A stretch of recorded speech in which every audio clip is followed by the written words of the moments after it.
Speech off. Hi guys, welcome back to my channel. So I wanted to talk about books I have added to Goodreads in June so far. Believe it or not, there are a lot, and we are barely on June 8th. I have a problem. I am fully aware. But there have just been a lot of books. And, well, I just got into a new book podcast. So, anyway, let's just get into this. This could be a while. So, get something to drink and settle in. First book I have is What Happened to the Bennets by Lisa Scottolini. I got this one through the Currently Reading podcast, specifically through Meredith. We don't normally overlap. She is into like horror and thriller in a way I am just not. But I recognized the author. I'd read a few books by Lisa Scottolini that I loved, and this one sounded really interesting. Your family has been attacked, never again to be the same. Now you have to choose between law and justice. Jason Bennett is a suburban dad who owns a court reporting business, but in one night, his life takes a horrific turn. He's driving his family home after his daughter's lacrosse game when a pickup truck begins tailgating them on a dark stretch of road. Suddenly, two men jump from the pickup and pull guns on Jason, demanding the car. A horrific flash of violence changes his life forever. Later that awful night, Jason and his family receive a visit from the FBI. The agents tell them that the carjackers were members of a dangerous drug trafficking organization, and now Jason and his family are in their crosshairs. The agents advise the Bennetts to enter the witness protection program right away, and they have no choice but to agree. But WITSEC was designed to protect criminal informants, not law-abiding families. Taken from all they know, trapped in unfamiliar life, the Bennetts begin to fall apart at the seams. Then Jason learns a shocking truth and realizes that he has to take matters into his own hands. Sometimes justice is a one-man show. So yeah, just the whole witness protection program is really interesting. I don't know, like the idea of it. We'll see. Sounds good. Anyway. Next one is also from the Currently Reading podcast and also from Meredith. Surprise. I'm very surprised. It's called Blue Monday by Nikki French. Monday, the lowest point of the week. A day of dark impulses. A day to snatch a child from the streets. The abduction of 5-year-old Matthew Faraday provokes a national outcry and a desperate police hunt. And when a picture of his face is splashed over the newspapers, psychotherapist Frida Klein is left troubled. One of her patients has been relating dreams in which he has a hunger for a child he can describe in perfect detail, a child the spitting image of Matthew. Detective Chief Inspector Carlson doesn't take Frida's concerns seriously until a link emerges with an unsolved child abduction 20 years ago, and he summons Frida to interview the victim's sister, hoping she can stir hidden memories. Before long, Frida is at the center of the race to track the kidnapper. But her race isn't physical. She must chase down the darkest paths of a psychopath's mind to find the answers to Matthew Faraday's whereabouts. And sometimes the mind is the deadliest place to lose yourself. So this is like literally some kind of weird, it's a kidnapping story, but it's like through a psychological perspective. Like, it's wild. Like, you're going to figure it out through therapy sessions. Interesting. Next, we have a couple of new releases that I heard about through the Book Talk Etc. podcast, specifically through Renee. So the first one we have is One Summer in Savannah by Tara Shelton Harris. This one is coming out July 4th. I don't see the audiobook to pre-order, so I'm hoping this is on audio because it sounds interesting. It's been 8 years since Sarah Lancaster left her home in Savannah, Georgia. 8 years since her daughter, Elena, came into this world. Following a terrifying sexual assault that left deep emotional wounds, Sarah would do anything to forget. But when Sarah's father falls ill, she's forced to return home and face the ghosts of her past. While caring for her father and running his bookstore, Sarah is desperate to protect her curious, outgoing, genius daughter from the Weilers, the family of the man who assaulted her. Sarah thinks she can succeed. Her attacker is in prison. His identical twin brother Jacob left town years ago, and their mother are all aware Elena exists. Are all unaware Elena exists. But she soon learns that Jacob has also just returned to Savannah to piece together the fragments of his once great family. And when their two worlds collide with the type of force Sarah explores in her poetry and Jacob in his astrophysics, they are drawn together in unexpected ways. So basically, I don't know. It sounds like something bad happened with this family, an assault or something, and she ends up falling for another family member? That's an interesting dynamic there. But I'm interested. Next, Everyone Here is Lying by Sherry Lapina. Also recommended by Renee from Book Talk, etc. This is coming out on July 25th. Welcome to Manhope, a safe neighborhood, a place for families. William Wooler is a family man, on the surface, but he has been having an affair that ended horribly this afternoon at a motel up the road. So when he returns to his house, devastated and angry, to find his difficult 9-year-old daughter, Avery, unexpectedly home from school, William loses his temper. Hours later, Avery's family declares her missing. Suddenly, Stanhope doesn't feel so safe, and William isn't the only one on his street who's hiding a lie. As witnesses come forward with information that may or may not be true, Avery's neighbors become increasingly unhinged. Who took Avery Wooler? Nothing will prepare you for the truth. I'm very interested in that truth. So now we have some books that I got from a new podcast I subscribe to. It's called Book Bumble. Basically, well, yeah. The two hosts have like a book topic and every week, and they kind of talk about books that go with that topic. So, yeah. I got some books from that. So the first one is Peach Blossom Spring by Melissa Fu. It is 1938 in China, and as a young wife, Mei Lin's future is bright. But with the Japanese army approaching, Mei Lin and her 4-year-old son, Renshu, are forced to flee their home. Relying on little but their wits and a beautifully illustrated hand scroll filled with ancient fables that offer solace and wisdom, they must travel through a ravaged country seeking refuge. Years later, Renshu has settled in America as Henry Dao, I'm not sure, it's D-A-O. Though his daughter is desperate to understand her heritage, he refuses to talk about his childhood. How can he keep his family safe in this new land when the weight of history threatens to drag them down? Yet how can Lily learn who she is if she can never know her family's story? Yep. Next is When We Were Young and Brave by Hazel Gaynor. I love Hazel Gaynor. I've read a few of her books.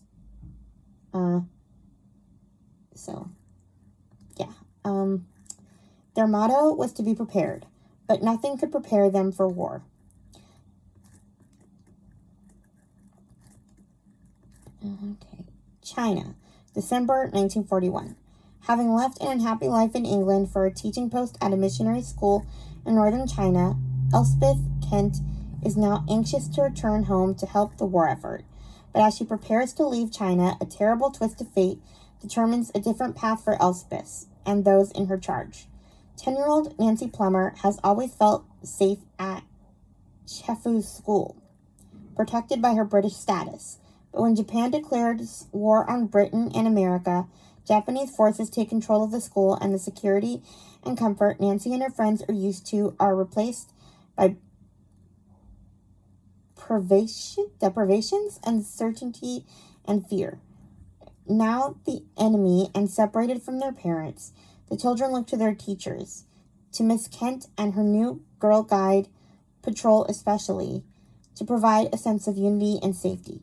Faced with the relentless challenges of oppression, the school community must rely on their courage, faith, and friendships as they pray for liberation. But worse is to come when they are sent to a distant internment camp, where even greater uncertainty and danger awaits. Yikes. Next is Alias Anna, a true story of outwitting the Nazis by Susan Hood. She wouldn't be Zana. She'd use an alias, A for Anna, A for alive. When the Germans invade Ukraine, Zana, a young Jewish girl, must leave behind her friends, her freedom, and her promising musical future at the world's top conservatory. With no time to say goodbye, Zana, her sister Frina, and their entire family are removed from their home by the Nazis and forced on a long, cold death march. When a guard turns a blind eye, Zana flees with nothing more than her musical talent, her beloved sheet music, and her father's final plea. I don't care what you do, just live. Yikes. This is apparently a nonfiction book in verse, so we'll see. Next is The Garden of Small Beginnings by Abby Waxman. I read another book by Abby Waxman. I think it was called Other People's Houses. I didn't like it as much, but this one sounds interesting. Lillian Gervin has been a single mother for 3 years, ever since her husband died in a car accident. One mental breakdown and some random suicidal thoughts later, she's just starting to get the hang of this widow thing. She can now get her 2 girls to school, show up to work, watch TV like a pro. The only problem is she's become overwhelmed with being underwhelmed. At least her textbook illustrating job has some perks, like actually being called upon to draw whale. Okay. Anyway. Oh, and there's that vegetable garden class her boss signed her up for. Apparently, being the chosen illustrator for a series of boutique vegetable guides means getting your hands dirty. Literally. Wallowing around in compost on a Saturday morning can't be much worse than wallowing around in pajamas and self-pity. After recruiting her kids and insanely supportive sister to join her, Lillian shows up at the Los Angeles Botanical Garden feeling out of her element. But what she'll soon discover, with the help of a patient instructor and a quirky group of gardeners, is that into every life a little sun must shine, whether you want it to or not. Okay, this next book has some tongue twisters. It's called The Swifts, A Dictionary of Scoundrels by Beth Lincoln. I got this one through the Currently Reading Podcast's Indie Press List. So, yeah. This has some hard words. Here goes. On the day they are born, every Swift child is brought before the Sacred Family Dictionary. They are given a name and a definition. 1, it's assumed they will grow up to match. Unfortunately, Shenanigan Swift doesn't much like being told what to do. Troublemaker and mischief enthusiast, Shenanigan rattles around the grand old Swift house, rehearsing Arch Aunt Schadenfreude's funeral with her older sisters Phenomena and Felicity, plotting future crimes and wondering whether she is herself by choice or design. When the family reunion floods the house with people, Shenanigan is excited to meet her rogues gallery of relatives, until one of them gives Schadenfreude a deadly shove down the stairs. Shenanigan had planned to spend the reunion hunting for Grand Uncle Vile's hidden treasure, but more murders and an awful lot of suspects, from newcomers Daisy and Atrocious to beloved Uncle Maelstrom, keep complicating Shenanigan's plans. With some help from her sisters and their newly befriended cousin, Irf, can Shenanigan catch the killer?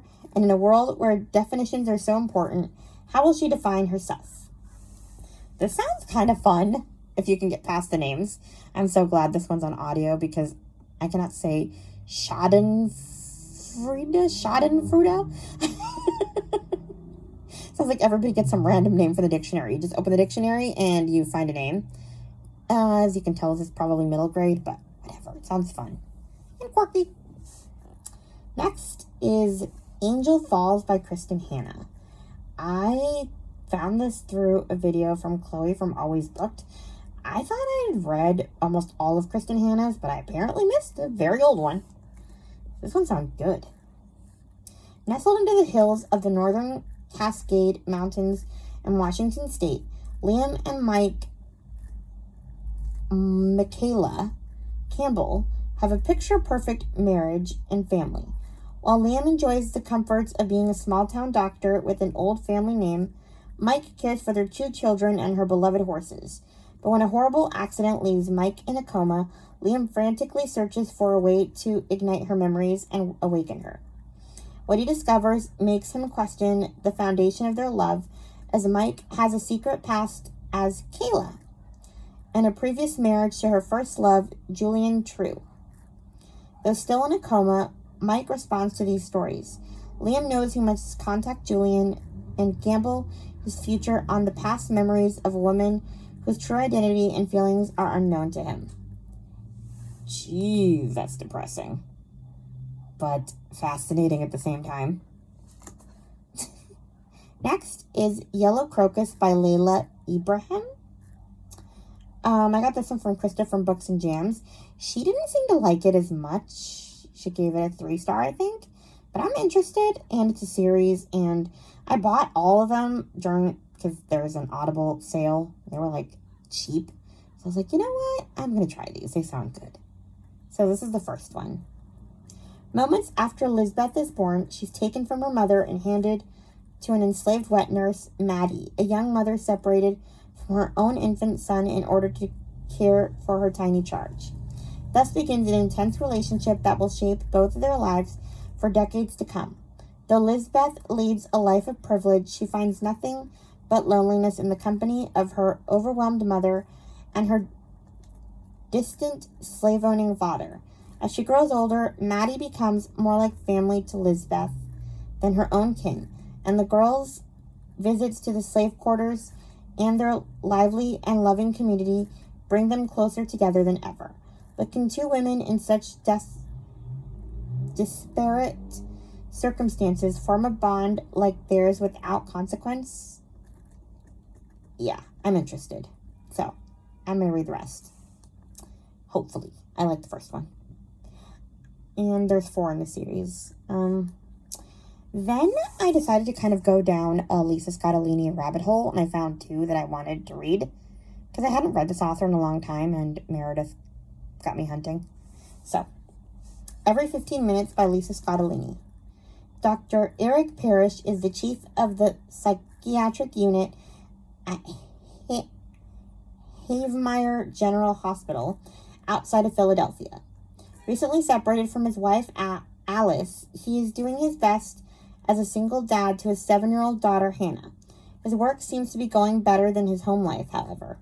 His unit at the hospital has just been named number 2 in the country, and Eric has a devoted staff of doctors and nurses who are as caring as Eric is.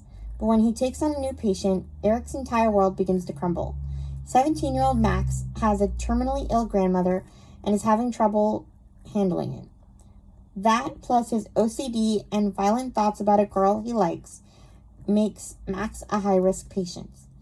Max can't turn off the mental rituals he needs to perform every 15 minutes that keep him calm. With the pressure mounting, Max just might reach the breaking point. When the girl is found murdered, Max is nowhere to be found. Worried about Max, Eric goes looking for him and puts himself in danger of being seen as a person of interest himself. Next, one of his own staff turns on him in a trumped-up charge of sexual harassment. Is this chaos all random, or is someone systematically trying to destroy Eric's life? Good grief. Anyway, next is Don't Go by Lisa Scottolini.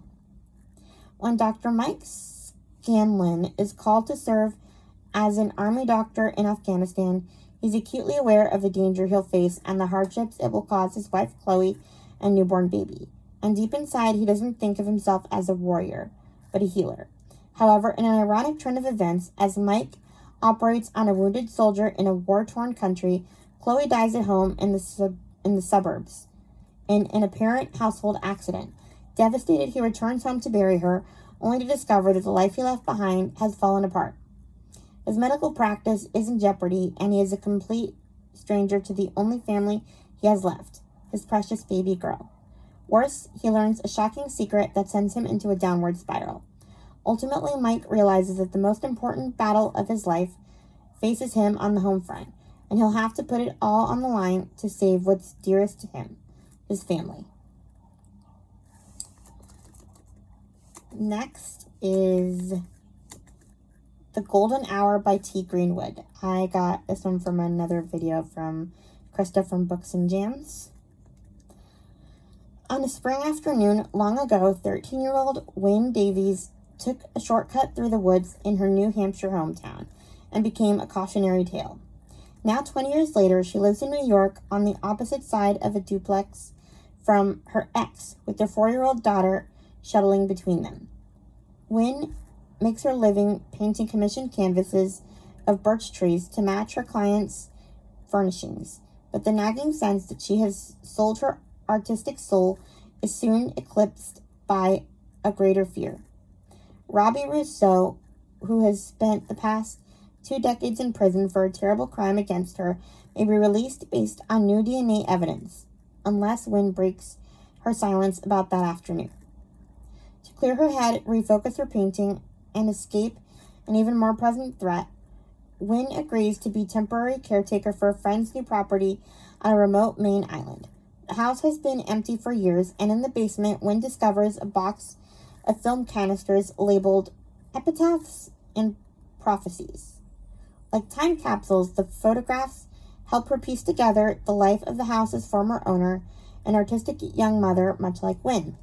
But there is a mystery behind the images, too, and unraveling it will force Wynne to finally confront what happened in those woods and perhaps escape them at last. And the last book is called The Overnight Guest by Heather Gudenkoff. I got this one through their Literally Reading podcast. Yesterday, actually. They didn't love it that much, but it's Heather Gudenkoff, and I love her, so I'm going to try it anyway. She thought she was alone. True crime writer Wiley Lark doesn't mind being snowed in at the isolated farmhouse where she's retreated to write her new book, A Cozy Fire, Complete Silence. It would be perfect if not for the fact that decades earlier at this very house, 2 people were murdered in cold blood and a girl disappeared without a trace. As the storm worsens, Wiley finds herself trapped inside the house, haunted by the secrets contained within its walls, haunted by secrets of her own. Then she discovers a small child in the snow, just outside. After bringing the child inside for warmth and safety, she begins to search for answers.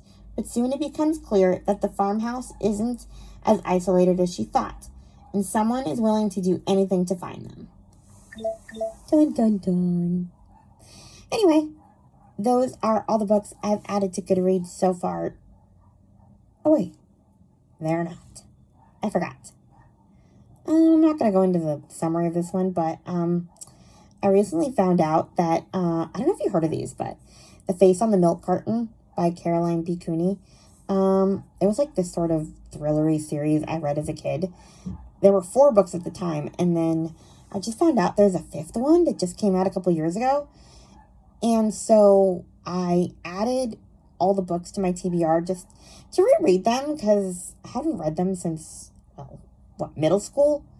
But yeah, basically, Janie Johnson is a 15-year-old girl, and she recognizes herself on a milk carton and has to discover the mystery of her kidnapping, and it's wild, and I remember being super into it, and I can't wait to kind of delve back into it. The 4th book kind of ended unsatisfactorily for me, so I'm curious to know what that author decided to do, to come back to it all these years later. So yeah, I added all those books to my TBR, and I am going to read them. I actually bought them on Audible during the Audible sale. They were $2 each. I was thrilled. Anyway, now those are all the books that I added to my TBR. Please like, comment, and subscribe, and I'll talk to you in my next video. Bye! Speech on. Stop recording video.